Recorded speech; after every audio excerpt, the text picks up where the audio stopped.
Ben oui, Cyril Chiche, donc avec nous. Je crois que je t'avais vu au tout début, hein, Cyril, au tout début de Lydia. C'est exactement, vraiment tout début.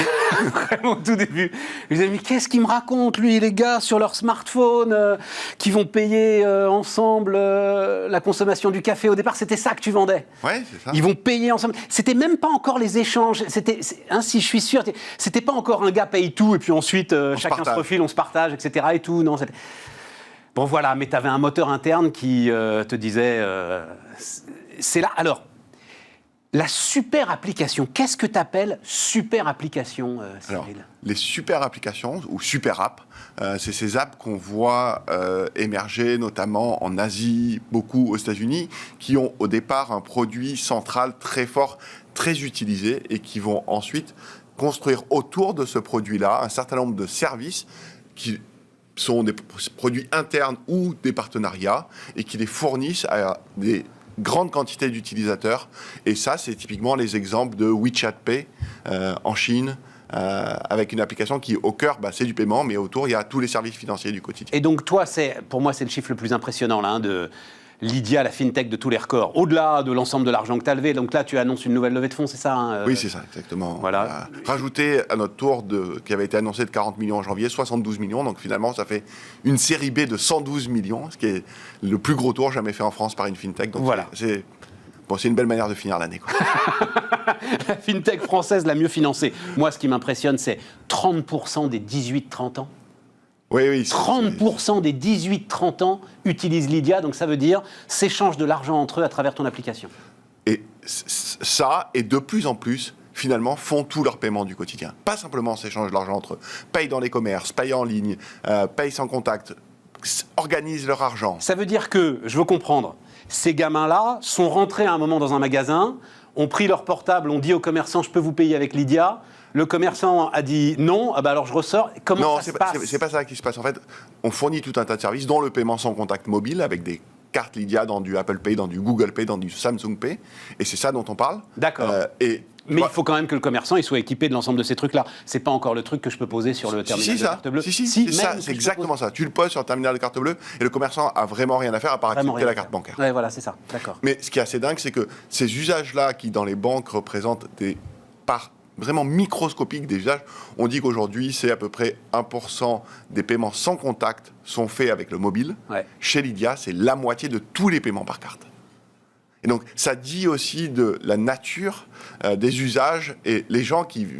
Les 4 millions et quelques d'utilisateurs qu'on a maintenant chez Lydia, ça a encore grossi d'1,5 million de nouveaux utilisateurs cette année. Mais oui, c'est ça. Ce sont des gens qui viennent pour payer avec leur mobile. C'est ça qu'ils veulent, c'est ça la transformation. Mais alors ça, je vous appelais ça l'attraction, hein, c'est exponentiel. C'est-à-dire ce qui est très marrant, c'est vous préparez une interview de Cyril Chiche et vous prenez des articles qui ont été écrits il y a 6 mois, il y a 1 an, et vous voyez qu'il vient de franchir le cap des 3 millions d'utilisateurs, 3 millions et demi, 4 millions. Là, tu as franchi le cap des 4 millions d'utilisateurs. Ouais, en octobre, voilà. Absolument. En octobre. Et donc, mais c'est viral, sans marketing.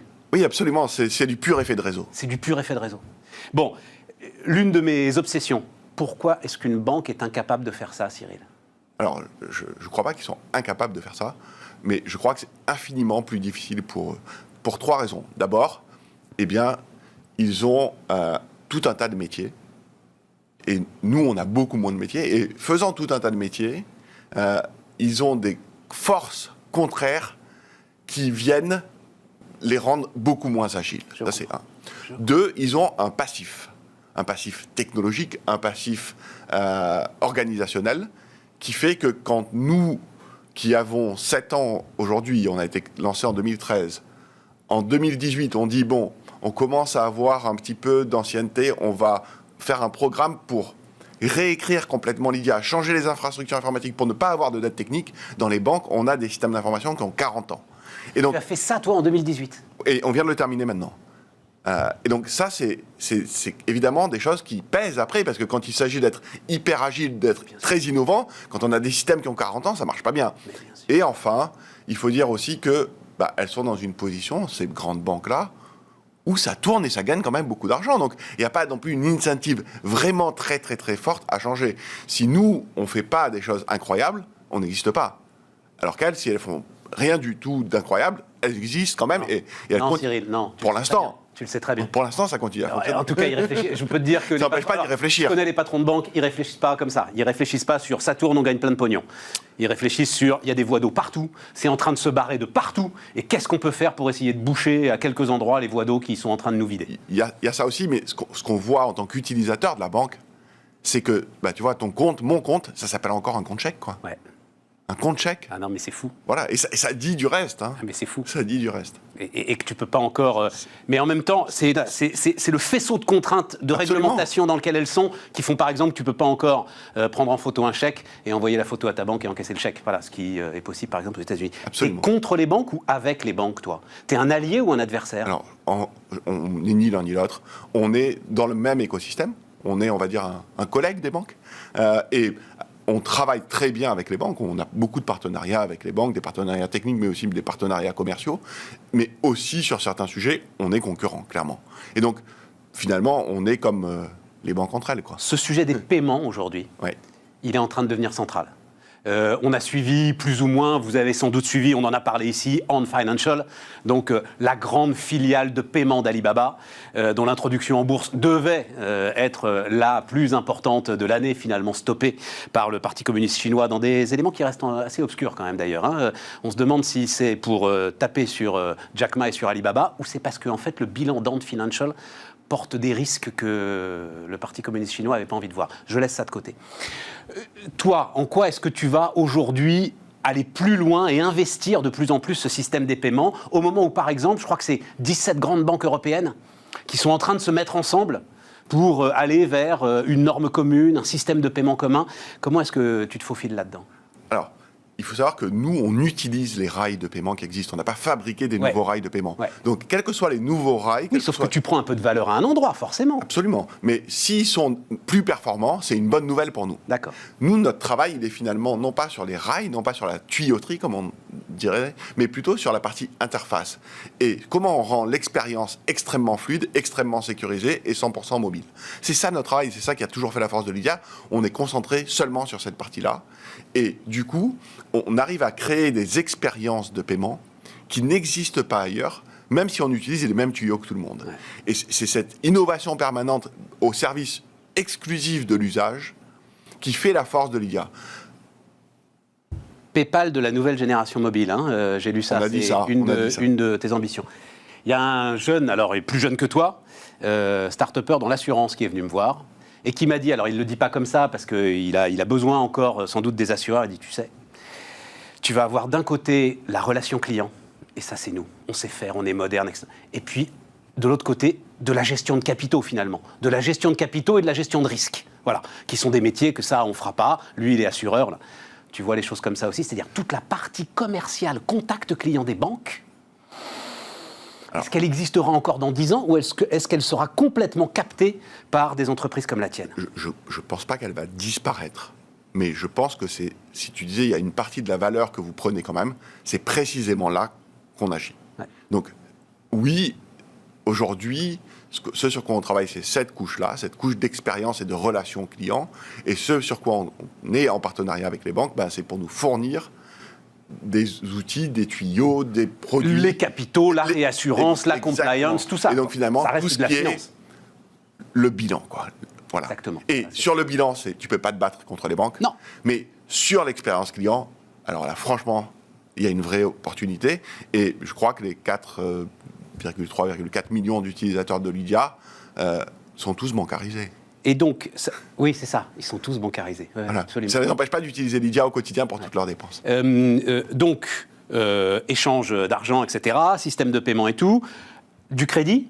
Du crédit, de l'assurance. Du crédit, donc avec l'ancienne Prêt d'Union, que j'ai vu grandir comme toi aussi, qui s'appelle United maintenant. Absolument. Voilà, c'est ça. Et aussi avec l'ancienne banque Casino qui s'appelle maintenant Floa, tout le monde a un nouveau. Et donc c'est du crédit à la consommation, que du crédit à la consommation? Oui, absolument, que du crédit à la consommation. Avec des montants limités ou... Alors jusqu'à 3 000 euros et avec un horizon de remboursement maximum de 36 mois.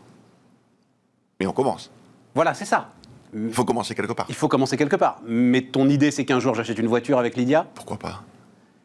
Et un appartement avec Lydia? Un peu plus, dans un peu plus longtemps. Dans un peu plus longtemps.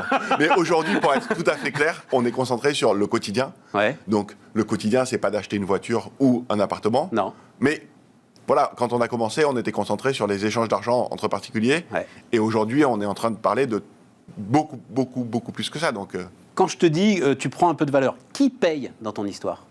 alors, on a plusieurs sources de revenus. Et donc, suivant les sources de revenus, c'est différents contributeurs qui payent. On a des revenus qui proviennent des transactions. Et là, c'est les marchands qui payent, qu'ils soient équipés de Lydia ou juste parce qu'ils acceptent les paiements avec la carte Lydia. Et là, comme tout émetteur de carte, on reçoit une partie de la transaction, l'interchange. Ça, c'est une première partie.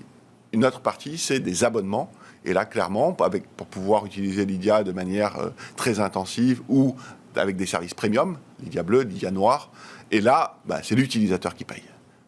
Et enfin, on a une troisième source de revenus qui sont des services qu'on distribue via la section qui s'appelle Le Marché, une marketplace, dans l'application. Et là, des services d'assurance, des services de crédit, des services même d'abonnement à des opérateurs d'électricité verte. Et là, clairement, celui qui paye, c'est le fournisseur du service qui nous verse un revenu de distribution. Tu es quasiment une marketplace de services alors à ce moment-là. Absolument. Ouais, voilà, c'est ça. Voilà. On a des services de paiement qui sont au cœur de Lydia, c'est ça les fameux super apps, hein. Au cœur un service, donc compte courant paiement, fort, avec beaucoup d'engagement et beaucoup de récurrence, et autour des services périphériques qui sont distribués à cette même population d'utilisateurs avec la même interface. T'es 18-30 ans, on dit beaucoup que c'est une génération de la gratuité. Il y a des 18-30 ans qui sont abonnés à Lydia, c'est-à-dire qui acceptent de payer un peu pour avoir une expérience plus fluide, plus intense. Chez Lydia, on a une règle, c'est qu'en dessous de 25 ans, c'est gratuit. Mais au-dessus de 25 ans, et donc la question, on a évidemment une grande partie de gens qui, au-dessus de 25 ans, sont OK de payer. Mais ce qui est intéressant, c'est quand j'ai utilisé Lydia gratuitement avant d'avoir 25 ans, qu'est-ce qui se passe quand j'ai 25 ans? Et là, ce qu'on voit aujourd'hui, c'est que plus de 50% payent. Donc ça, c'est vraiment extraordinaire. Extraordinaire. C'est une taux dynamique, de conversion de dingue. Une dynamique qui est vraiment très forte. Parce qu'en fait, on ne peut plus retourner en arrière. C'est-à-dire, une fois que je t'ai envoyé de l'argent avec Lydia, que je t'ai fait un Lydia, je ne vais pas, parce que j'ai 25 ans, te faire un virement bancaire et te demander ton IBAN. Enfin, ça y est, c'est saugrenu, quoi. C'est pas possible. Et donc, c'est aussi une question d'éducation. Et donc, on a investi dans l'éducation. Et juste pour finir, j'ai lu cette phrase que j'ai adorée. Donc, avec ces 112 millions d'euros, là, tu vas surinvestir. Donc, on est sur des super applications. Tout est super, tout est extra strength. Et tu vas surinvestir dans le service client. Et oui, parce que le service client, c'est le grand parent pauvre des services financiers. J'imagine que... J'ai l'impression qu'ils se sont transformés, moi, quand même. Moi qui suis vieux, si tu veux. J'ai quand même vécu une transformation de dingue. Écoute, je sais pas, moi j'ai l'impression que quand je lis des emails de ma banque, régulièrement on me dit « votre conseiller a changé ». Mais comme j'avais déjà jamais vu celui d'avant, on va pas se mentir que je suis content qu'il ait changé, mais c'est pas... J'espère que tout va bien pour lui. C'est ça, je souhaite une belle continuation de carrière, mais tu vois, il n'y a plus vraiment cette relation-là, et souvent, du coup, on se connaît pas. Et quand on se connaît pas, on peut pas être bien suivi, on peut pas être bien encadré. Et tu vois, ce qui a fait la vraiment grande puissance des grandes plateformes numériques, des gens comme Amazon, bien sûr que c'est la logistique, mais c'est aussi un service client incroyable. Un service client que tu peux appeler à 2h du matin et dire « je n'ai pas reçu mon colis », qui va te dire « ok, voilà, on va vous rembourser, on va vous renvoyer un », et 2 minutes après, c'est réglé. Et ça n'existe pas dans les services financiers, ça n'existe plus. Alors, 2h du matin, ça n'a jamais existé, mais après tout, pourquoi est-ce que ça ne pourrait pas exister dans les services financiers? Ce qu'on est en train de faire avec Lydia, c'est, tu l'as dit, hein, c'est la partie relation client, c'est la partie visible du client, de la banque, et donc il faut qu'on la mette au même niveau que ces grandes plateformes mondiales du numérique. Cette grande idée que, a priori, le client a raison quand il appelle pour dire que ça ne marche pas. Bien sûr. Toutes les banques pensent qu'a priori, quand même, on a d'abord tort. Non, mais c'est vrai, sur ce point-là, c'est vrai. Et que le support client est un centre de coût. Et que le support client est un centre de coût. Merci Cyril.